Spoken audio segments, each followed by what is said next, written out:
Merry Christmas and Happy New Year. My name is Mason, and today I'm going to talk to you about how you can build a creative business in 2026 without quitting your 9 to 5. Let's say, for example, you haven't yet started a business, but you're working a job and you want to earn more money, maybe build something meaningful for yourself that you can pass on to future generations. It's important to consider what kind of business that you want to operate.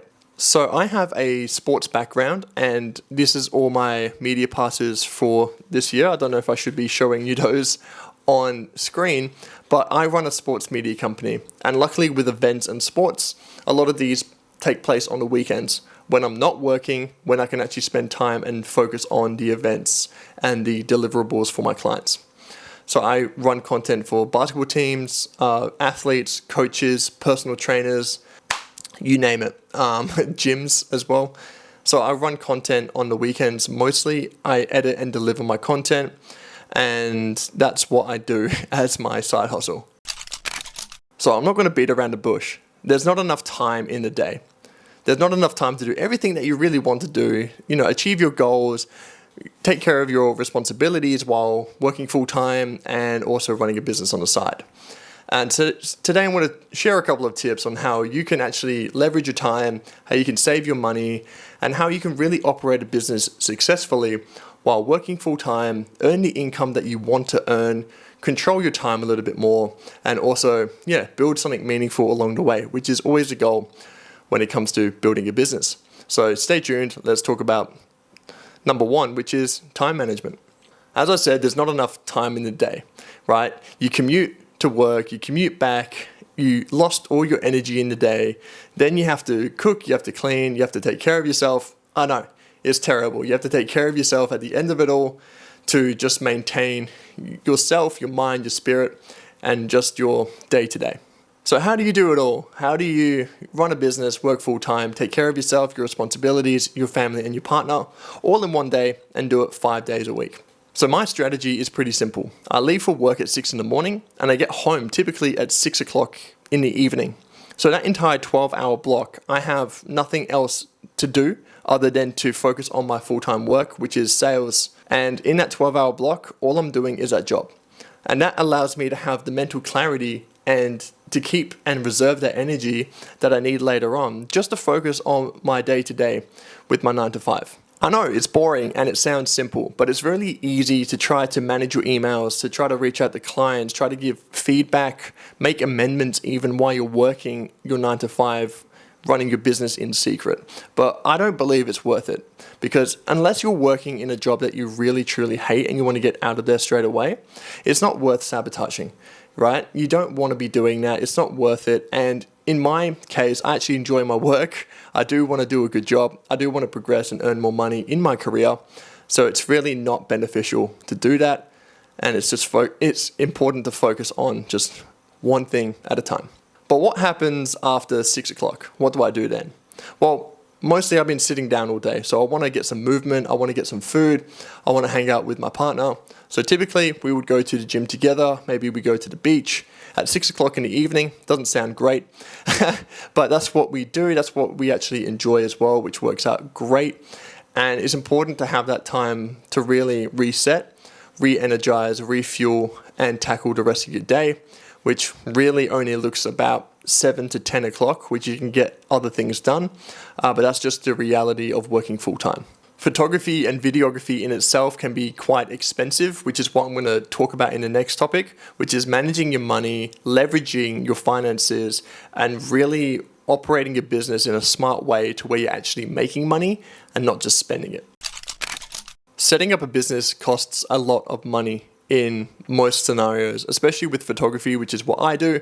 It can cost thousands and thousands of dollars just to get the cameras, the lenses, the lighting equipment, the audio equipment that you may need to operate your business and actually deliver value to your clients, which is why it's handy to have a full-time job to really support your creative endeavors, because you have that safety net. You have that income coming in on a monthly, weekly, fortnightly basis that you can use to actually set up your business. Setting up a business is very expensive, especially when it comes to something like photography. You need the cameras, the lenses, the lighting equipment, the audio equipment to actually get the job done.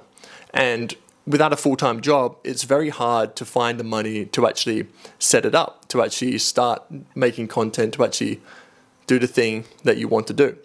Having a full-time job allows you to have that backing, that financial backing there that you can use to fund the equipment to get you started, to get the ball rolling, or at least to borrow against if you want to take out a business loan. There's a limit to how much money you can actually spend.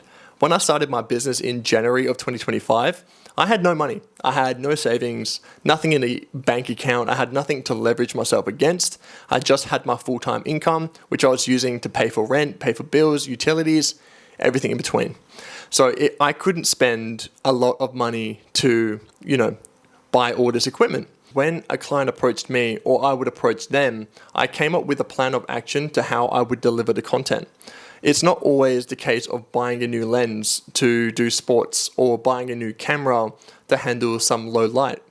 You have to be strategic in how you approach your expenses, and you can't just throw money at a wall for a one-off client that pays you like $400. It's really not great if you're spending $1,000 to earn $400. You will start bleeding money, you'll fall into a hole, and you won't be able to, get yourself back up as quickly as you wanted to. So I'm going to talk about the next topic, which is leveraging your money, your finances, and renting equipment. So when I started doing sports photography, I would be approached by a client. They want basketball photography. They know some of my work previously, and they want some highlights. They want some photos, and they are after a particular look. So what I would do is I'd structure my pricing, and I'd look for a way to rent the equipment that I needed to deliver that project. Whether that's some extra lighting, whether that's a lens, a particular lens, or something else that would help me deliver that piece of content. And most of the time, I would actually communicate that to my client and tell them why that extra expense is there and why it would help them achieve the results that they desire. So renting the lens allowed me to cut my cost. I can rent the lens for $100 instead of spending $4,000. I can deliver the content, earn my money, and start building that savings. Eventually, you will have to buy some gear, like some lighting, some audio, but those are here and there. You can start buying those when, you build an income, you start saving some money, and you start building your business. For me, the expensive stuff like the lenses, I continue to rent to this day, and I've bought the other equipment that I would use day to day. Another cost that comes into the creative field or the creative work is the subscriptions. Whether that's Premiere Pro, whether that's Canva, that could be Gemini, that could be something AI related, it can be editing software, it can be your subscription to some music. There's an infinite way to spend money in the creative field, and only so many ways that you can create money or make money. It's really easy to say, I need some music software, I need some AI because I want to be on the cutting edge of things, have the fear of missing out. You want the Premiere Pro, After Effects, you want DaVinci as well for color. And it's really easy to fall into that trap of paying monthly all these micro subscriptions, oftentimes not so micro, to try to keep yourself on the cutting edge of things. Stop that. Don't do it. I did it. It sucks. Don't do it. If you're a videographer, have one software. That could be DaVinci, that could be Premiere Pro. In my case, DaVinci Resolve was $500. Premiere Pro, they were charging me $80 a month to use Premiere Pro. And that cost, outweighs DaVinci Resolve. So I bought DaVinci Resolve. I canceled Premiere Pro, and I'm using DaVinci Resolve. CapCut, Photoshop, I only buy those subscriptions or sign up to them if I need them. If I've got a job that requires some graphic design, if I've got a job that requires some photo editing, I then subscribe to Lightroom, Photoshop to do that work. I don't try to keep those subscriptions going 24/7 because then I'm just losing money when I'm not making money.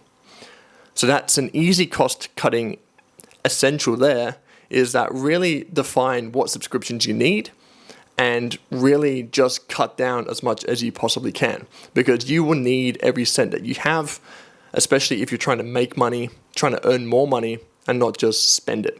But most importantly, your number one asset is you, your relationships, how you feel, how you are, more so than your 9 to 5, more so than your side hustle. The most important thing in your life is you. So protect yourself, your home base, your relationships, Don't let the fear of missing out, don't let the comparisons of social media, don't let that take away from your life. But thank you guys for watching. I will continue to make more YouTube videos in 2026, so I look forward to seeing you then. Cheers.